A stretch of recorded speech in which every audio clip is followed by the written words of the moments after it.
ஒரு நல்ல காரியத்தை ஸ்டார்ட் பண்றதுக்கு முன்னாடி எங்க இருந்து ஸ்டார்ட் பண்ணலாம்?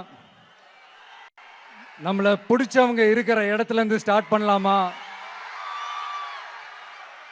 இப்படிலாம் நிறைய விஷயம் மனசுக்கு தோணும் இல்லையா?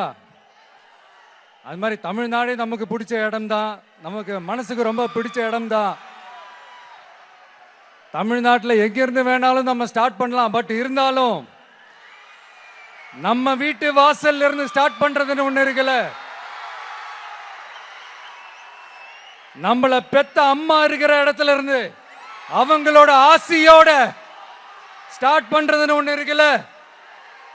அதானே ஒரு பிரைட்டான ஒரு சைனா இருக்கும், ஒரு ஒளியோட, ஒரு வெளிச்சத்தோட.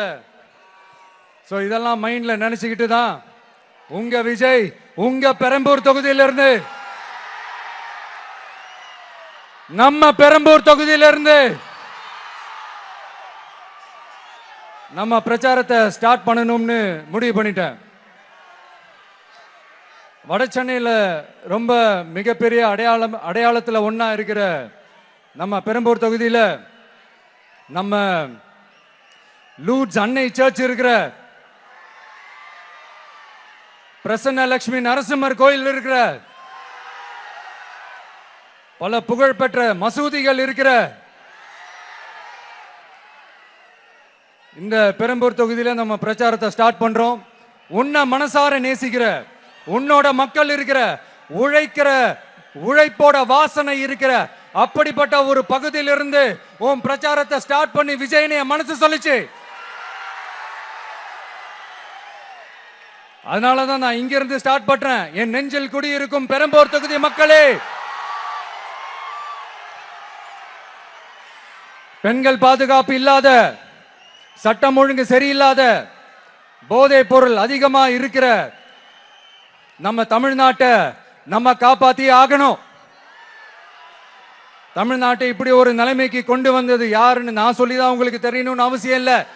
தீய சக்தி திமுக தான் காரணம்.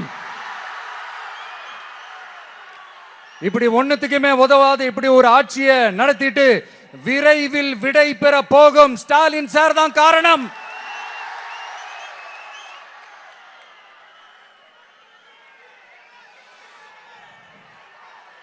இந்த 5 வருஷத்துல என்ன நடத்தினாங்க? ஆட்சி நடத்தினாங்களா இல்ல வேற ஏதாவது நடத்தினாங்களா? ஒரு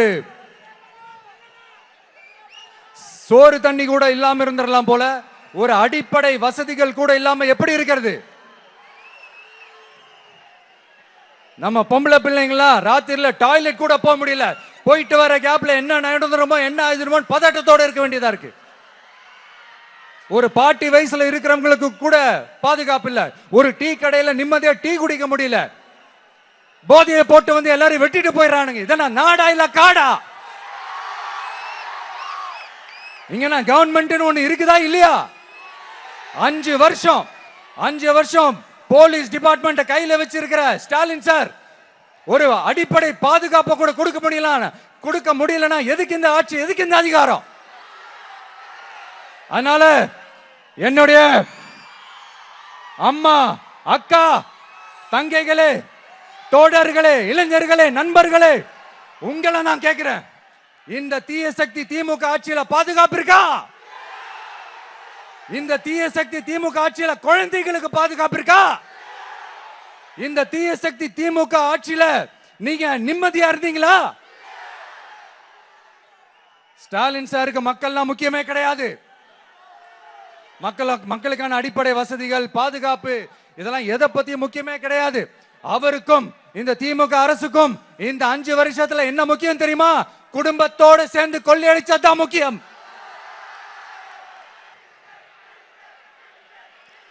நான் முன்னாடியே சொன்ன மாதிரி டாஸ்மாக்ல மட்டுமே இது வரைக்கும் 1000 கோடிக்கு மேல ஊழல். இது வெளியே தெரிஞ்சது. வெளியே தெரியாத வரைக்கும் இன்னும் எவ்வளவு இருக்குதோ. அதே மாதிரி நகராட்சி துறையிலையும் 1000 கோடிக்கு மேல ஊழல். நம்மள பசங்க பிள்ளைங்க எல்லாம் படிச்சுட்டு வேலை தேடி எங்கெல்லாம் எப்படியெல்லாம் அலையறாங்க. அதுக்கு இந்த கவர்மெண்ட் என்ன செஞ்சிருக்காங்க தெரியுமா? இந்த நகராட்சி துறையில வேலை வாங்கி தரதா சொல்லிட்டு கோடிக்கணக்கான பணத்தை லஞ்சமா வாங்கிக்கிட்டு தகுதியானவங்களுக்கு வேலை வாய்ப்பை இல்லாத அளவுக்கு பண்ணியிருக்கிறாங்க. இதெல்லாம் எவ்வளவு பெரிய ஒரு ஏமாத்து வேலை. அதனால நம்ம தம்பி தங்கைகளே, உங்களுக்கான வேலை வாய்ப்பு இல்லாத இந்த ஸ்டாலின் சார் சர்க்காரை என்ன பண்ணலாம்? தூக்கி வீசி அறிவோமா? உங்களுக்கு பாதுகாப்பு இல்லாத, உங்களுக்கு வேலை வாய்ப்பு இல்லாத இந்த தீய சக்தி திமுக அரசு என்ன பண்ணலாம்? தூக்கி வீசி அறிவோமா?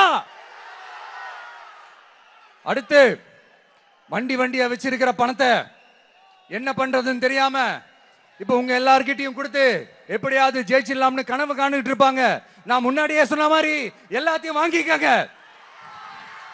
வாங்கிக்கிட்டு அவங்க காதுலயே விசில ஊதி அனுப்புங்க. எப்படி? அவங்க செவிலே விசில ஊதி அனுப்புங்க.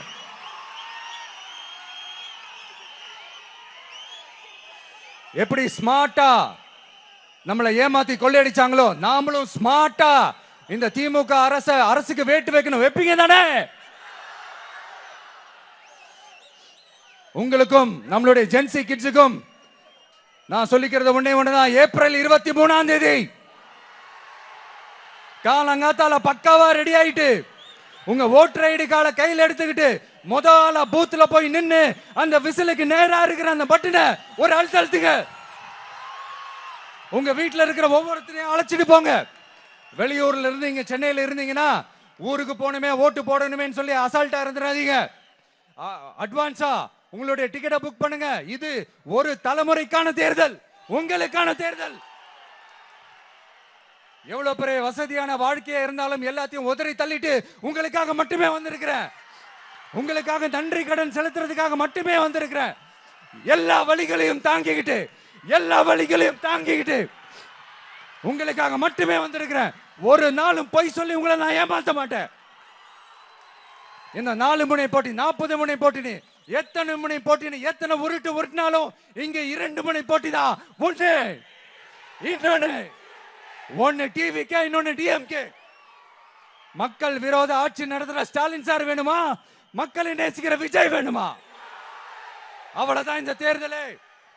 அதனால உங்க விஜய்க்கு, உங்க அண்ணனுக்கு, உங்க தம்பிக்கு, உங்க பிள்ளைக்கு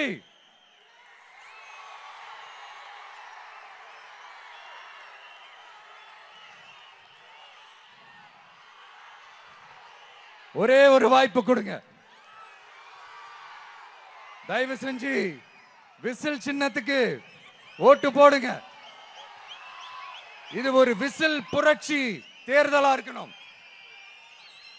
வேற வேட்பாளர்களை நிறுத்தினாலும் அந்த வேட்பாளரும் நானும் இந்த விஜயும் வேற இல்லை. கான்பிடென்டா இருங்க. நல்லதே நடக்கும். வெற்றி நிச்சயம். மீண்டும் சந்திக்கும் வரை நன்றி, வணக்கம்.